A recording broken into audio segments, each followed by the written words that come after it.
ہر ملک کا ایک قومی ترانہ ہوتا ہے، تو اسی طرح اسرائیل کا بھی ایک قومی ترانہ ہے جو میری نظروں کے سامنے سے آج گزرا، سوچا آپ لوگوں کے ساتھ بھی شیئر کروں، مجھے کچھ عجیب لگا۔ اس میں کہتا ہے کہ جب تک دل میں یہودی روح ہے، یہ تمنا کے ساتھ مشرق کی طرف بڑھتا رہے، ہماری امید ابھی پوری نہیں ہوئی،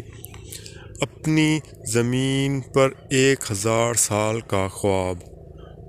اپنے خواب کی دنیا یروشلم، ہمارے دشمن یہ سن کر ٹھٹھر جائیں، مصر اور کنعان کے سب لوگ لڑکھڑا جائیں، بیبلون بغداد کے لوگ ٹھٹھر جائیں، ان کے آسمانوں پر ہمارا خوف اور دہشت چھائی رہے،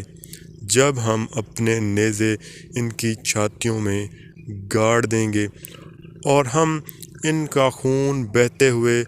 اور ان کے سر کٹے ہوئے دیکھیں گے، تب ہم اللہ کے پسندیدہ ہوں گے جو چاہتا ہے۔ یہ تھا جی اسرائیل کا قومی ترانہ۔ اسی کے ساتھ مجھے اجازت دیں، اللہ حافظ۔